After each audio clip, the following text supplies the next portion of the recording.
di Asia itu banyak background risk taking, Pak.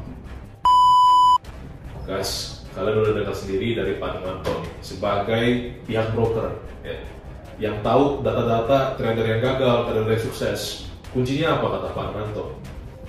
Trade management, risk management, risk to reward, probability mindset. Ini adalah hal yang selalu gua preach, yang selalu gua himbau kepada teman-teman semua. Jadi kalau dilihat nih ada connect ke sebuah server, servernya memberikan respon kembali ke user, itu yang disebut dengan satu kali transaksi. Betul. Gitu.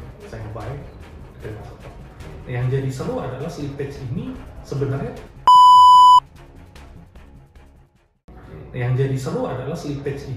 sebenarnya bagian dari mekanisme itu, Pak.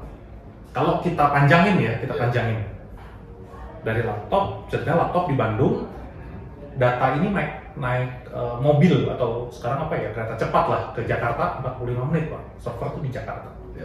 Berarti di jalan ini ada 45 menit yang sebelum informasinya diterima. Sebelum nyampe diterima. Pada saat diterima, ada kemungkinan harga yang tadi dilihat di Bandung sama yang di Jakarta sudah berubah. Gitu. Jadi slippage itu kemungkinannya di sana tuh pada saat di jalan berubah. Tapi ada juga yang memanfaatkan slippage ini untuk memanipulasi seperti itu. Menjatuhkan customer ke jurang gitu kan, istilahnya gitu. Salah satunya dan salah banyaknya lah. Jadi kalau prakteknya seperti apa, mungkin nanti, nah itu kalau lagi cari forex mungkin cari juga yang lain tuh. Seperti apa sih kasusnya? Karena lebih seru belajar sendiri daripada saya ceritakan gitu. Karena yang saya tahu juga mungkin nggak terlalu banyak, tapi kalau menemukan sendiri, baca-baca seperti itu. Nah, kalau nanya di forex apakah kita ada slippage? Ada, pasti ada. Karena mekanismenya seperti itu. Mekanismenya seperti itu. Kalau tanya seberapa sering, jujur itu mendeteksinya susah sekali. Terlalu luas ya? Sangat sulit, Pak. Karena yang bisa mendeteksi itu adalah kita videokan, Pak. Direkam gitu ya? Semua itu direkam, diklik, nanti cek jurnalnya, gitu. Spread yang ada saat itu berapa, nanti pada saat diterima server, dikembalikan. Dan itu semua, kalau di Indonesia, Pak, itu bisa diaudit. Gitu. Jadi pihak regulasi, Bapepti, itu bisa melakukan audit. Jadi ketika ada yang bermasalah itu bisa diaudit. Nah, tapi apakah tidak ada? Ada, Pak. Harus ada. Selama mekanismenya masih seperti itu. Selama mekanismenya seperti itu. Karena di server sendiri pasti akan ada proses kan, Pak. Sebelum kembali, yang tadi tuh proses ke penyelenggara dan lain-lain tuh. Nah, jadi kalau tanyanya seberapa sering, saya mohon maaf nggak bisa jawab. Tapi justru mau melemparkan sebuah pertanyaan, Pak. Karena euro ini sifatnya mepet ya, Pak. Tipis. Kalau di kita 0,3 pips. Kita di akun no spread itu 0,3. 3 poin ya berarti ya itu ya. 3 poin.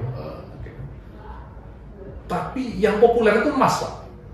Oh, banyak emas ya justru ya. Banyak emas. Jadi yang populer ini emas. Bisa nyampe, ya mirip-mirip lah ya angkanya Pareto lagi, Pak.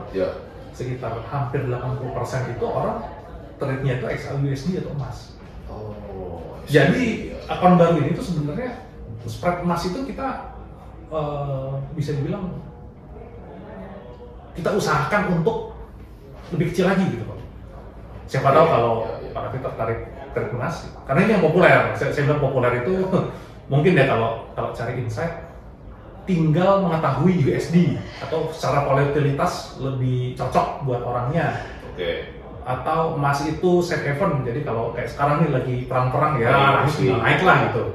Jadi faktor-faktor atau parameter yang mempengaruhi harga itu cukup jelas, banyak datanya. Cukup obvious ya sebenarnya. Ya seperti itu. Tanda kutip mudah ditebak itu misalnya ya, Pak. Dan kalau spreadnya emas itu lebih besar, Pak, daripada euro. Pasti, betul.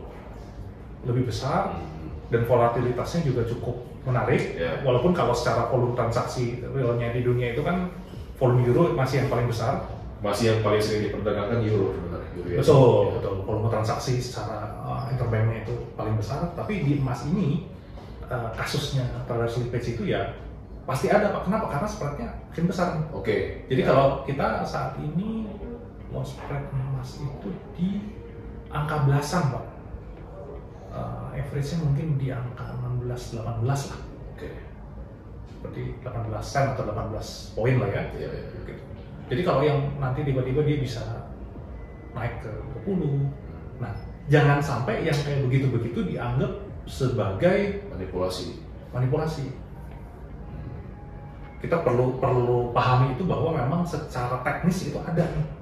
Pada saat nyampe, volume besar masuk, spreadnya naik. Lebar. Apakah itu Slippage.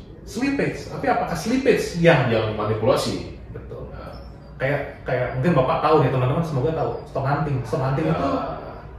hunting itu akal-akalan atau memang ada dana-dana besar yang nunggu di tempat kita pasang stop loss.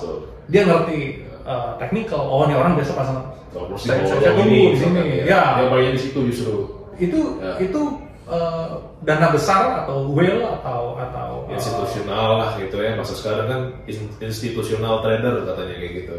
Itu mereka memang stock hunting. Saya memang mau masuk saat Anda kena stop loss kan begitu. Nah, apakah itu stock hunting manipulasi? That's just how the market works sebenarnya. Itu istilah stock hunting, how the market works, dan slippage itu how the platform works gitu Pak.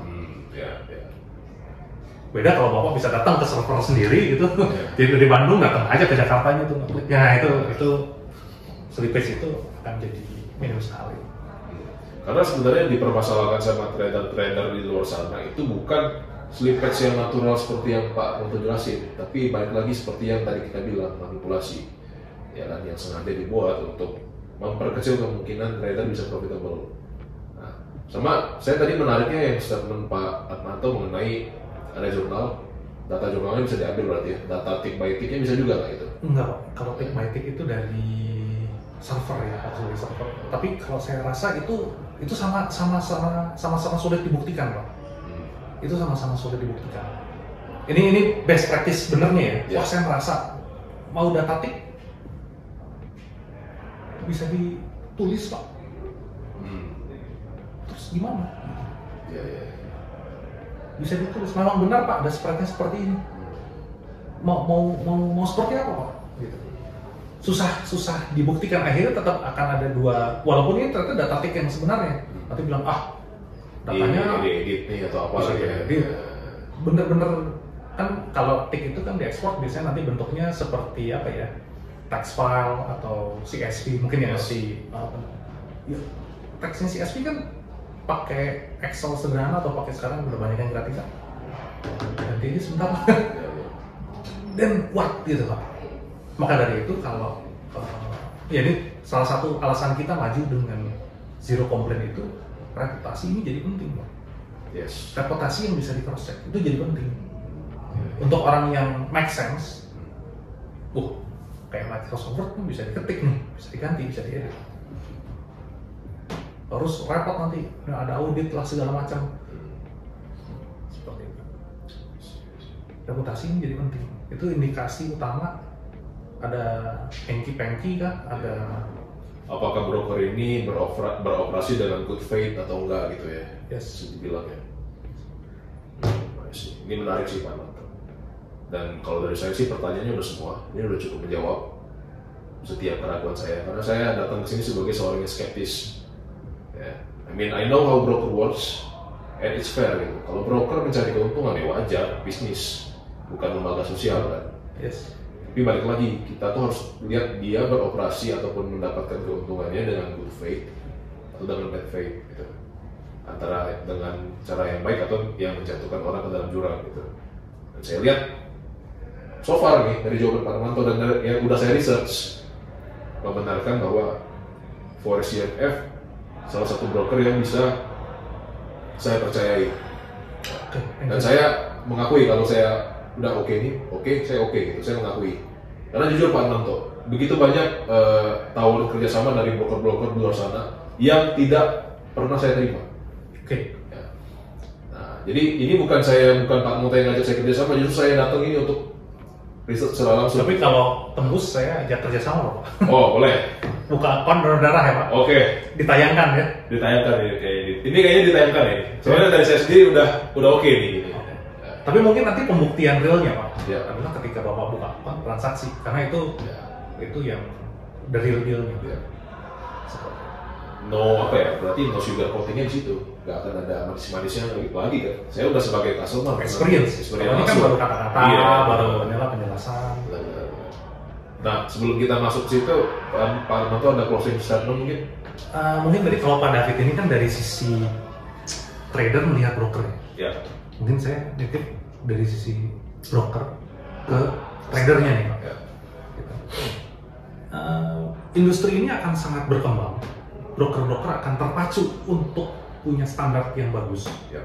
Kompetisi trader mana sih yang nggak happy kalau broker A lagi bersaing sama broker B, saling meningkatkan standar dengan gameplay yang fair tadi ya, good faith tadi. Ya. Artinya yang akan diuntungkan adalah tradernya. Yes. Tapi ketika tradernya ini punya mindset, jadi teman-teman nih, kalau mindset kita selalu mudah sekali menyalahkan orang lain. Oh saya dicurangin, saya diperlakukan tidak adil. Nah ini tolong berimbang gitu. Jadi googling sudah ada, bisa meningkatkan skill kita, bisa buat ngecek. Di YouTube juga banyak gitu ya. Jadi kalau kita googling YouTube, maksudnya teknologi makin canggih, tolong upgrade juga diri masing-masing gitu. Gitu. Dokter, for example, sedang upgrade gitu. Tadi yang ada aplikasi segala macam, kita sedang upgrade. Kita perlu menang lawan kompetisi. Yes. Tapi kalau tidak didukung trader yang lebih update juga, kita saat ini masih 60 nih Pak. Yang tadi ya 40% udah punya punya profitability, style trading yang sehat. Ya ujungnya mereka punya chance of probability ke profitability lebih tinggi. Yes. Nah, kita harapkan yang seperti itu Pak. Okay. Kalau saya buka bahasa bisnisnya, dengan yang kayak gitu saya nggak usah susah cari klien. Satu klien trading lognya terus saja Pak. Secara bisnis juga good. Sekarang lebih ini ya berarti ya, lebih apa sih namanya, long term ya. Long term Pak. For both sides, jadi saling menguntungkan kan. Betul, daripada 2 minggu udah nggak trading lagi, pusing. Cari klien baru lagi gitu ya. Yes. Cost acquisition-nya lebih tinggi kalau gitu kan. Nah, acquisition-nya secara bisnis nih, kalau secara bisnis ada mesti mikirin cost acquisition. Terus kita ini banyak sekali nasabah-nasabah yang long term, klien-klien yang long term itu mereferensikan temannya Pak. Pasti. Itu kasarnya kita cost acquisition sangat rendah. Yeah. Dan cepat. Dan biasanya kalau yang trade-nya let's say Pak 10 juta, mereferensikan 10 juta, 1 juta. Teman-temannya itu kelas-kelas 100 juta juga. Okay. Dan kalau secara aturan norm bisnis normal, untuk cost acquisition yang trade-nya 10 juta rupiah sama 100 juta rupiah, itu yang 100 juta rupiah biasa lebih mahal. Pasti. Nah, dengan trader yang pintar bisa menjangkau ke banyak lapisan, secara bisnis juga lebih profitability bisnisnya akan lebih baik. Ya. Ketika profitability bisnisnya lebih baik, kita bisa tuh investasi ke teknologi. Yang nanti ujung-ujungnya balik lagi ke keuntungan trader juga kan jatuhnya. Iya, supaya kalau secara bisnis fairnya kita bukan orang baik Pak, kita businessman kan. Betul. Supaya baikin banyak lagi kan, jadi gunungannya kejadian Pak. Compound. Yes, seperti itu. Make sense guys. Itu make sense. Kalau ada broker yang bilang mereka nggak cari untung, itu nggak make sense. Kok di sini cari untung Pak? Cari untung. Cari untung gitu. Cari untung. Keuntungan pasti ada ya bahasa itu ya, boleh nggak agak retain earning, taruh di capex. Ya. Capexnya untuk apa? Untuk bigger the business kan, apa menjaga bisnisnya lebih sustain. Investasi ke situ supaya tradernya lebih. Ah itulah Pak. Yes. Kita kejar bola salju di sana. Bisnis perspektif, titipan kepada trader ya tadi konteksnya itu Pak. Ini mungkin lebih panjang daripada closing statement, tapi itu suara hati sih Pak. Closing statement berarti nggak ada Pak. Nggak ada, itu udah closing statement lah ya tadi ya, udah oke lah. Iya. Jadi trader pintar gitu. Ayo jadi trader pintar. Saling jaga ya berarti ya. Dari broker saling jaga, dari trader juga saling jaga gitu ya. Yang lebih seru aplikasinya Pak. Kita mungkin ngomongnya jadi kerja jago. Ini kalau jadi ini benar-benar aplikasi kita jalan, proses jadi jago trading itu bisa Dipersingkat ya. Dipersingkat. Alat bantunya tuh ke arah sana. Bukan pasti jago trading ya, tapi jadi jago tradingnya tuh. Nah, itu ditunggu. Thank you untuk interview ini. Thank you. Pak Toto. Mungkin nanti next segmen langsung ini kali ya. Saya mau deposit nih kayaknya nih. Langsung kok bawa laptop. Oh, saya nggak bawa. Nanti saya carikan laptop. Maksudnya tinggal daftar. Karena semua sudah online Pak. Okay. Daftar. Ya selama bisa transfer. Jadi. Oke, kita selesai dulu interview ini. So guys, ingat tadi beberapa poin yang penting dari pihak broker juga bilang bahwa untuk bisa konsisten profitable, risk to reward, risk management, ya, mindset, psikologi, dan balik lagi. Kalau memilih broker, ya, pilihlah broker yang nggak cuma hanya beroperasi untuk mendapatkan keuntungan, tapi kita harus tahu juga dia mendapatkan keuntungannya dengan good faith, dengan cara yang benar, atau dengan bad faith, dengan cara yang salah. Dan gue bisa dengan confidence ngomong sekarang melalui penjelasan yang ada dan melalui riset sendiri, Forex CMF merupakan salah satu broker yang bergerak dengan good faith ataupun dengan cara yang benar dan etika bisnis yang baik. Itu aja untuk video kali ini. See you guys in the next video and remember, let's be better together. See you guys. Thank you. Kita langsung deposit guys di depan yang punya bukannya langsung ini. Wah, yang punya bukan. Tapi guys, pada David ini apa ya bahasanya? Man of his word. Masuk standar, buka akun, donor darah. Jadi pertama besok donor darah. Kontennya tadi direkam ditampilkan. Kita kerjasama, dia buka akun. Kita langsung deposit guys ya. Untuk awal-awal jangan gede-gede kali ya. 10 juta kali ya awal-awal. Ya make sense Pak. Jadi sense, ya balik lagi ya, kelasnya Pak David mencoba new broker. Kita new broker masuk standar, let's try gitu. Oke. Gue bakal deposit dulu awal-awal 10 juta guys, karena gue pengen tahu dulu mekanik experience-nya gimana untuk pakai Forex CMF sendiri. Dan kenapa 10 juta? Karena menurut gue itu risk appetite gue masih cukup untuk dikelola sama gue, dan money management-nya lebih masuk. Gue gak suka yang kayak akun-akun kecil kan diubah jadi gede, itu menurut gue judi. Jadi gue akan deposit dengan angka yang menurut gue sedikit di bawah risk appetite gue, dan untuk coba-coba dulu gitu. So ya ini depositnya gimana nih Pak? Buka dulu Pak, itu ada tombol di atas buka akun real. Di sini daftar, silakan dipilih Pak. Kalau dari Pak David sepertinya yang low spread ya Pak? Ya, saya sukanya yang spreadnya kecil sih Pak. Yang ini berarti ya? Yes. Oke, berarti ini OTP-nya lagi di sini juga. Tapi harusnya bisa buka email di sini ya? Kita buka email aja di sini. Ini kan mungkin komputer dari kantor Pak. Sini aja kali ya. Saya nggak jamin di sini nanti ada virus Pak. Iya. Itu nanti diedit aja. Nanti diedit ya. Kode OTP-nya soalnya di situ guys. Bentar. Guys, katanya nyebutnya guys, Pak David udah buka akun, udah deposit, nanti tinggal ditunggu aja prosesnya. Intinya sih sepertinya Forex CMF cocok. Ini salah satu broker, mungkin satu-satunya broker sejauh ini yang gua cocok guys, yang gua percaya untuk taruh dana gua. So ya, seperti yang gua bilang tadi, kalau gua udah cocok, gua akan deposit, akan donor darah juga, dan video ini akan ditayangkan. So ya, mungkin nanti setiap pemakaian gue terhadap broker ini, setiap review gue akan gue sampaikan di channel gue juga, pure sebagai customer. Dan meskipun kerjasama nih, tapi percayalah, nggak ada yang spesial di akun gue pun tetap trading seperti biasa. Cuma mungkin kelebihannya kalau gue trading menggunakan akun Forex CMF, mungkin kalau nanti gue jadi ID, ya gue dapat ini Pak ya, dapat revenue sharing, dan it's totally legal and it's totally ethical. So ya, mungkin itu aja yang mau gue sharing. Ditunggu nanti review saya Pak. Kalau ada yang kurang bakal saya komplain. Siap-siap dikomplain ya. Oh, kita kan zero komplain. Berarti harus siap komplain Pak. Harus siap komplain ya. Oke guys. Nggak ada tulisannya zero komplain. Mau ditunjuk tadi zero komplain. Jadi ya, gue udah deposit, dan nanti mungkin next video gue akan bikin video gimana gue langsung live trade menggunakan akun Forex CMF ini. See you guys in the next video, and remember, let's be better together.